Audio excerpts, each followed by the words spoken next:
نحمده ونصلي على رسوله الكريم اما بعد فاعوذ بالله من الشيطان الرجيم بسم الله الرحمن الرحيم رب اشرح لي صدري ويسر لي امري واحلل عقدة من لساني يفقهوا قولي. سورۃ آل عمران آیت نمبر 29-30. تو اوپر کا مضمون ہم دیکھتے ہیں کہ اللہ تعالیٰ نے اپنی قدرت کی کچھ نشانیاں بیان فرمائیں، اور اس کے ہم نے دو طرح کے مطلب دیکھے تھے، معنوی بھی اور حصی بھی، یعنی کہ مینیفسٹ بھی، کہ اس کا اگر ہم دیکھیں کہ فزیکل ورلڈ کے اندر اس کا امپلیمنٹیشن کیسے ہے وہ بھی دیکھا تھا ہم نے، کہ کیسے اللہ رات کو دن میں اور دن کو رات میں داخل کرتا ہے، کیسے اللہ تعالیٰ زندہ سے مردہ نکالتا ہے، مردہ سے زندہ کو نکالتا ہے، اور جو چاہتا ہے کرتا ہے. جس کو چاہتا ہے اللہ تعالیٰ عروج دیتا ہے، جس کو چاہتا ہے زوال دیتا ہے، سب اللہ کے اختیار میں ہے. پھر جو ہم نے مضمون ڈسکس کیا تھا اس میں تقیہ کا ذکر آیا تھا، تا، قاف، یا اور تا، تقیہ. اور تقیہ کے بارے میں ہم نے بات کی تھی کہ یہ انتہائی بے بسی اور مجبوری کی حالت میں ایک رخصت ہے جو مسلمانوں کو دی گئی ہے کہ اگر وہ کافروں کے غلبے میں ہوں، ہجرت کرنے کے قابل بھی نہ ہوں، اور ایسی صورت میں انہیں کفر کے عقیدے کے ساتھ ہامے ہاں ملانی پڑ جائے، کفریہ عقیدے کے ساتھ ہامے ہاں ملانی پڑ جائے ان کو اگر، اور دل میں وہ کراہیت محسوس کر رہے ہوں، لیکن کیا کریں، مجبور ہیں، جان کا خطرہ ہے، مال کا خطرہ ہے، عزت خطرے میں ہے، خاندان کی جان خطرے میں ہے، اور تقیہ کیے بغیر گزارا نہیں ہے، تو اللہ تعالیٰ نے اجازت دے دی ہے. اور یہ حقیقت ہے، اس تقیہ کی وجہ سے ہم دیکھتے ہیں کہ کتنی ہی کمیونسٹ کنٹریز ہیں جہاں بہرحال اسلام بچ گیا. لوگوں نے ظاہر نہیں کیا اپنا اسلام، لیکن وہ مسلمان تھے، لیکن چونکہ گورنمنٹس کا، حکومت کا پریشر تھا ان کے اوپر، لہٰذا انہوں نے ظاہر تو نہیں کیا اپنے آپ کو کہ ہم مسلمان ہیں، لیکن انہوں نے قرآن کو کہیں چھپا کے بیسمنٹس وغیرہ میں رکھا تھا، چھپ چھپ کے اپنے بچوں کو پڑھایا کرتے تھے، چھپ چھپ کے اپنے بچوں کو انہوں نے بتایا تھا کہ ہم مسلمان ہیں، ہم اس اور اس مذہب کے دین کے نہیں ہیں. تو سالوں سالوں لوگوں نے تقیہ کا معاملہ کیا. تو پھر کیا ہوا کہ جب وہ جبری سلطنتیں، جبری اور یہ جبار قسم کی حکومتیں جب زوال پذیر ہو گئیں، اس کے بعد پھر اسلام نے دوبارہ وہاں سر اٹھا لیا. الحمدللہ دوبارہ سے رینیسانس ہو رہا ہے ان علاقوں میں اب بھی اسلام کا.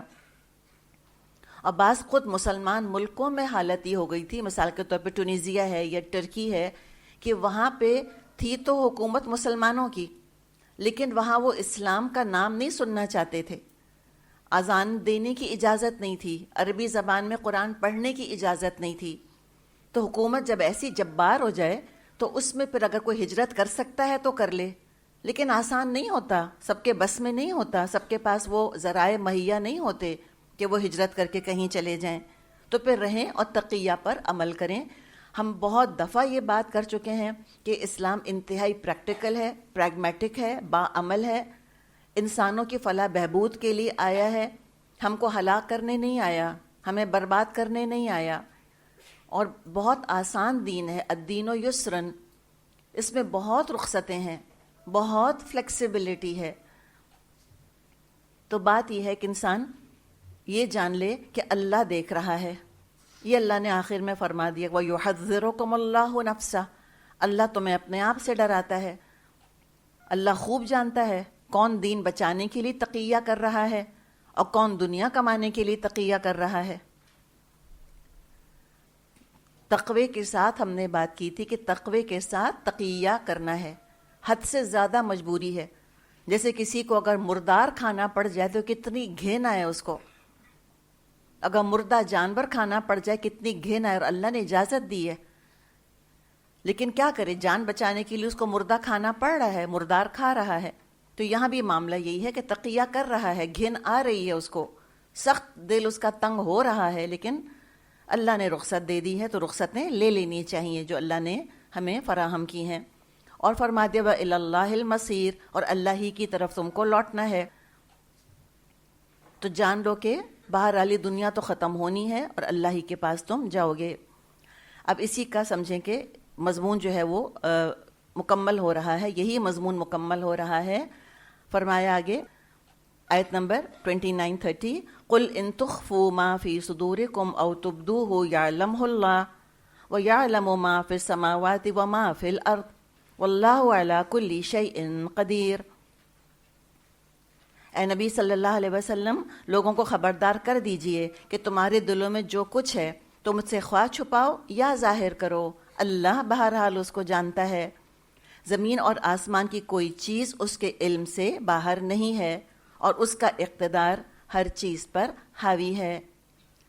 یوم تجد کل نفس ما عملت من خیر محضرا وما عملت من سوء تود لو ان بینہا وبینہ امدا بعیدا ویحذرکم اللہ نفسہ واللہ رؤوف بالعباد۔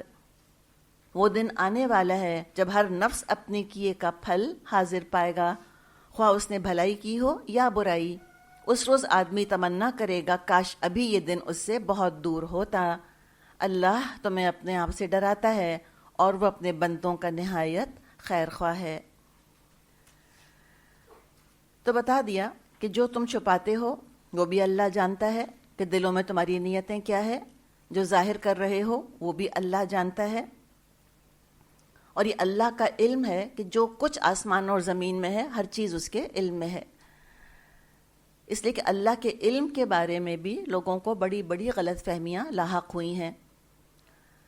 مسلمانوں ہی میں سے کچھ گروہ ایسے رہے ہیں جن کا یہ خیال تھا کہ اللہ تعالیٰ بڑی بڑی باتوں کا عالم ہے، چھوٹی چھوٹی باتوں کا اللہ کو نہیں پتہ۔ میکرو لیول پر تو اللہ کو پتہ ہے کیا ہو رہا ہے، مائکرو لیول پہ نہیں پتہ اللہ کو، نعوذ باللہ۔ تو وہ کیا اللہ ہوا پھر، جس کا علم ہی کامل نہ ہو؟ جب علم کامل نہیں ہوگا تو حکمت کامل نہیں ہو سکتی، تو اللہ کے فیصلے پھر درست نہیں ہو سکتے۔ تو بہت ساری چیزوں کا دار و مدار علم کے اوپر ہے۔ اور فرمائے کہ نہ صرف اللہ کو ہر چیز کا علم ہے بلکہ اللہ ہر چیز پر قادر بھی ہے۔ تو دو چیزیں آپ دیکھیں، اگر ہم اپنے ذہن میں بٹھا لیں تو انشاءاللہ تعالی ہم کبھی نہیں بھٹکیں گے ایمان باللہ کے بارے میں۔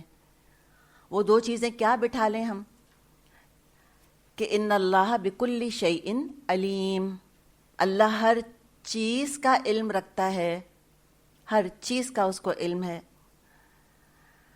پھر لوگوں کو بعض دفعہ جو غلط فہمیاں ہوئیں کہ معجزے کیسے ہو سکتے ہیں، لاز آف نیچر کیسے ٹوٹ سکتے ہیں، پھر معجزوں کے لیے انہوں نے طرح طرح کی تعویلیں کرنی شروع کریں۔ تو ہمیں تو کوئی مسئلہ نہیں ہے معجزے ماننے میں، کیوں؟ اس لیے کہ سیکنڈ رول ہمارے پاس ہے۔ سیکنڈ رول ہمارے پاس کیا ہے؟ ایک تو رول ہو گیا کہ اللہ ہر چیز کا علم رکھتا ہے، سارے رولز اللہ ہی نے بنائے ہیں، نمبر 1۔ نمبر 2 کیا؟ ان اللہ بکل شیء قدیر، بے شک اللہ ہر چیز پر قادر ہے۔ اس کی مخلوق ہے، آگ سے کہہ دیا بجھ جاؤ، ٹھنڈی ہو جاؤ، ٹھنڈی ہو گئی۔ پانی اللہ کی مخلوق ہے، اللہ نے کہا پھٹ جا، وہ پھٹ گیا۔ پتھر اللہ کی مخلوق ہے، اللہ نے کہا پتھر سے کہ اس میں سے 12 چشمے پھوٹ بہیں، وہ پھوٹ نکلے۔ تو ہمیں تو معجزے ماننے میں کوئی مسئلہ نہیں ہے۔ وَرَفَعْنَا فَوْقَكُمُ الطُّورَ، اللہ نے فرمایا بنی اسرائیل سے کہ ہم نے طور تمہارے سروں پر معلق کر دیا۔ لا آف گریوٹی اللہ کا بنایا ہوا ہے، جب اللہ تعالیٰ چاہے اس کو سسپینڈ ہونے کا حکم دے دے، وہ مخلوق ہے۔ تو یہ دو ہی چیزیں دیکھیں اسی آیت میں جمع ہو گئی ہیں، اللہ کا علم کامل اور اللہ کی قدرت جو کہ کامل ہے، ہر چیز کے اوپر ہے، جس طرح چاہتا ہے وہ فیصلے فرماتا ہے۔ کرنے کا کام کیا ہے کہ ہم اللہ کے بارے میں بحثیں نہ کریں، اللہ کے بارے میں شک شبے کے اظہار نہ کریں، اصل میں فکر کریں قیامت کے دن کی، کہ وہ دن آنے والا ہے جب ہر نفس اپنے کیے کا پھل پالے گا۔ کلو نفس کا ذکر آ رہا ہے، کلو نفس، عمومیت ہے اس کے اندر، جنرلائزیشن ہے۔ کلو نفس کے اندر کون کون آ گیا آپ کے خیال میں؟ کس کس کا ذکر ہے؟ سب لوگ سے کون؟ سارے انسان، آدم علیہ السلام سے لے کے آخری آنے والا تک۔ جی ہاں، اور بتائیں کون؟ جی سارے جن، جی ہاں بالکل سارے جن آ گئے۔ تو جزا اور سزا جو ہے نا، وہ تو صرف انسانوں اور جنوں کے لیے ہے، یہاں اللہ نے کیا فرمایا؟ یوم تجد کل نفس ما عملت من خیر محضرا وما عملت من سوء. اللہ نے یہ فرمایا ہے کہ ہر جان جو کچھ اس نے کیا ہوگا اس کو وہاں پر وہ موجود پائے گی. ہر جان، تو جان انسانوں میں ہوتی ہے، جان جنوں میں ہے، اور جان کس کے اندر ہے؟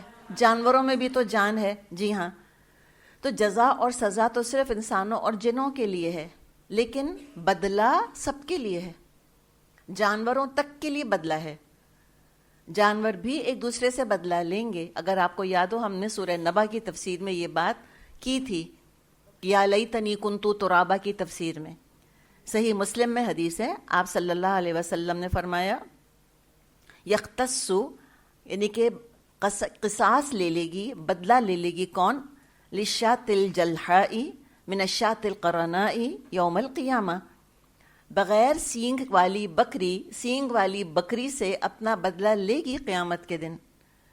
تو سب دیکھ لیں گے، جانور بھی دیکھیں گے کہ ہم نے اس دوسرے جانور پر ظلم کیا تھا، حالانکہ جانوروں کے اندر ظلم کا احساس نہیں ہے. لیکن اگر کسی نے کسی پرندے کے انڈے بھی اگر کھا لیے تھے ظلمن آ کر، تو وہ بھی بدلے ہوں گے. پھر کیا ہوگا کہ سارے جانور جو ہیں وہ مٹی بنا دیے جائیں گے اور ان کا بدلہ نہیں ہوگا. لیکن انسان تو پھر جزا اور سزا دیکھے گا. اس کا تو معاملہ صرف حساب کا نہیں ہے، صرف بدلے کا نہیں ہے کہ ایک دوسرے سے بدلہ لے لیں اور قصہ ختم ہو جائے. نہیں، پھر تو آگے اور کہانی باقی ہے. وہ تو پھر ہمیشہ ہمیشہ کی جنت ہے یا پھر جہنم ہے. تو اس وقت کیا ہوگا کہ جنہوں نے ظلم کیا ہوگا، یعنی یہ لکھا تو نہیں ہے، پھر دیکھیں یہ کیا ہے، اختصار ہے قرآن کا. تودو لو ان بینہا و بینہ امدا بعیدا. اس روز آدمی تمنا کرے گا کاش ابھی یہ دن اس سے بہت دور ہوتا، کہ اس دن میں اور اس شخص میں بہت فاصلہ ہوتا. کہ جنتی یہ چاہیں گے؟ کون چاہے گا؟ یہ دوزخی چاہیں گے جنہوں نے دنیا کو پوجا تھا، بھول گئے تھے آخرت کو. اور خالی کہنے سے آخرت یاد نہیں آتی. یاد رکھیں، یہ تو عمل گواہی دیتا ہے کہ آخرت کتنی یاد ہے انسان کو. تو کہے گا کاش ابھی اس میں اور اس دن میں تو کیا ہوتا، امدم بعیدا. امد یا وقت کے حساب سے کہ ابھی یہ دن بہت دور، ہزاروں کروڑوں سال دور ہوتا اس سے، یا فاصلے کے حساب سے کہ وہ اس جگہ سے بہت دور ہوتا، وہ نہ کھڑا ہوتا میدان حشر میں. تو امد فاصلے کے حساب سے بھی استعمال کیا جاتا ہے لفظ، اور وقت کے حساب سے بھی استعمال کیا جاتا ہے. اور پھر آپ دیکھیں اللہ تعالیٰ نے کیا فرمایا، پھر دوہرا کے فرمایا وَيُحَذِّرُكُمُ اللَّهُ نَفْسَهُ. اللہ ڈراتا ہے تم کو اپنے آپ سے. ڈرو اللہ سے، اور جو ڈرے گا وہ سنبھلے گا. لہٰذا میں اور آپ کبھی اپنے آپ کو جنت کا مستحق نہ سمجھیں. بعض دفعہ زبان سے کہہ رہے ہوتے ہیں ہم کہ پتہ نہیں جنت میں جاؤں گی یا نہیں، دل کہہ رہا ہوتا ہے تم نہیں جاؤ گی تو اور کون جائے گا، تم جیسی نیک بیوی نہیں جائیں گی تو اور کون جائے گا. اس لیے کہ اگر ہمیں یقین ہو کہ میں اپنے اس لفظ کی وجہ سے جہنم میں جا سکتی ہوں، آپ دیکھیں ہم کتنے محتاط ہو جائیں گے اپنے الفاظ میں اور اپنے اعمال میں. اگر یقین ہو نا کہ یہ فجر کی نماز قضا کرنے کی وجہ سے میں جہنم میں جا سکتی ہوں، تو پھر آپ دیکھیں. تو یہ ڈر کا تو مطلب ہی ہے احتیاط. اور حذر جو لفظ ڈر کو بھی کہتے ہیں اور بچاؤ کو بھی کہتے ہیں. اپنے آپ کو بچاؤ، تم ڈرو، تم احتیاط کرو. تو تقوی لفظ اللہ نے استعمال کیا ہے، حذر کا لفظ اللہ تعالیٰ نے استعمال کیا ہے. تو اللہ کرے کہ یہ مجھ کو اور آپ کو اللہ سے ڈر لگے. شیطان اسی ڈر کو کتنے طریقوں سے ختم کرتا ہے. جب اللہ سے ڈر لگنا شروع ہوتا ہے، کرتا کیا ہے شیطان؟ وہ چھوڑے گا ہم کو؟ ڈرنے دے گا اللہ سے؟ کبھی نہیں ڈرنے دے گا. کہے گا غفور و رحیم ہے. اور کیا کہتا ہے شیطان؟ جب اللہ سے کبھی ڈر لگے، کوئی اپنی غلطی یاد آ جائے، تو اس کی میتھڈالوجی یہ ہوتی ہے کہ بڑے بڑے گناہوں کو بہت چھوٹا بنا کر دکھاتا ہے کہ تو کیا ہوا، so what's the big deal, اتنی سی تو بات ہے اس کے اندر. بڑے بڑے گناہوں کو چھوٹا بنا کے دکھائے گا. کبھی آپ نے دوربین کے اپوزٹ سائڈ سے دیکھا ہے؟ آپ کہیں گے دوربین کیا ہوتی ہے؟ جی بینوکولرز جو ہوتے ہیں، اس کی الٹی سائڈ سے کبھی دیکھا ہے؟ تو قریب کی چیز بھی بہت دور اور بہت چھوٹی نظر آتی ہے، تو الٹی دوربین لگواتا ہے وہ ہم کو. بڑے بڑے گناہ لگتے ہیں چھوٹی چھوٹی چونٹیاں جیسے، اور چھوٹی چھوٹی نیکیاں ان کو بڑا کر کے میگنیفائی کر کے دکھاتا ہے. یہ ہمارے ساتھ کرتا ہے وہ. تو جب اللہ سے ڈر لگے اور اپنی نیکیاں یاد آنے لگ جائیں، سمجھ لیں شیطان کا حملہ ہے. بجائے کہ انسان استغفار کرے اور گڑ گڑائے اور روئے اللہ کے آگے، وہ سوچے ہاں لیکن یہ تو کیا تھا، لیکن پھر یہ بھی تو کیا تھا میں نے، پھر میں اس وقت جو ہے میں نے اس فقیر کو میں نے 98 بھی تو دیے تھے. یہ یاد آ جاتا ہے نا. وہ کہے گا شاید اللہ تعالیٰ خیال ڈلوا رہا ہوگا دل میں کہ تم نے بہن کی میراث مار لی، تم نے بیوی کو مہر نہیں دیا.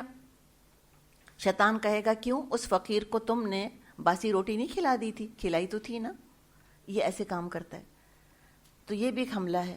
جب اللہ کا خوف آئے دل میں اور لگے کہ اللہ تعالیٰ مجھ سے ناراض تو نہیں ہے کہیں، میں نے گناہ کیے ہیں، اور اس وقت نیکیاں یاد آنی شروع ہو جائیں اور اپنی تعریفیں دل میں آنے لگ جائیں اور اپنی مظلومیت دل میں آنے لگ جائے، پھر ہم جسٹیفائی بھی کرتے ہیں نا اپنے ظلم کو. انسان خود بھی تو جسٹیفائی کرتا ہے نا. یاد ہے کل ہم نے حدیث سنی تھی کہ اللہ نے ظلم کو اپنے اوپر حرام کیا ہے، اور اللہ تعالیٰ ہم سے بھی فرماتا ہے کہ تم آپس میں ظلم نہیں کرنا. تو کوئی اپنا ظلم بھی یاد آ جائے تو ہم کہتے ہیں ہاں میرا تو ریئیکشن تھا نا، اس نے بھی تو ایسے کیا تھا. تو اگر ہم اپنی کسی گناہ کو جسٹیفائی کرنے لگ جائیں، کسی اور پہ بلیم ڈالنے لگ جائیں، یا اپنی نیکیاں یاد کرنے لگ جائیں جب اللہ کا ڈر آ رہا ہو، بس کیا سمجھنا ہے ہم کو؟ شیطان کا حملہ ہے یہ. وہ نہیں چاہتا ہم درست ہوں، اور اللہ ڈراتا ہے ہم کو، ڈراتا ہے اللہ تم کو اپنے آپ سے. واللہ رؤوف بالعباد. پیچھے تھا وَإِلَى اللَّهِ الْمَصِيرُ، یہاں آیا اللہ رؤوف بالعباد. ایک ہی جملے کے بعد دو الگ الگ ہم دیکھتے ہیں کہ آیتیں جو ہیں وہ آیتوں کے ٹکڑے آ رہے ہیں.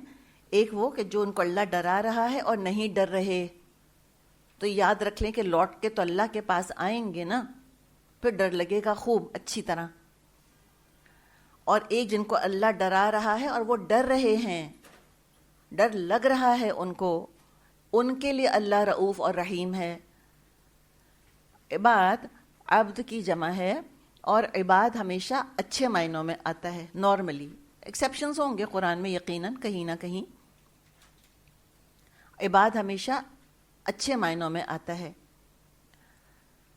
تو جن کو ڈرایا نہیں ڈرے تو پھر اللہ نمٹ لے گا ان سے.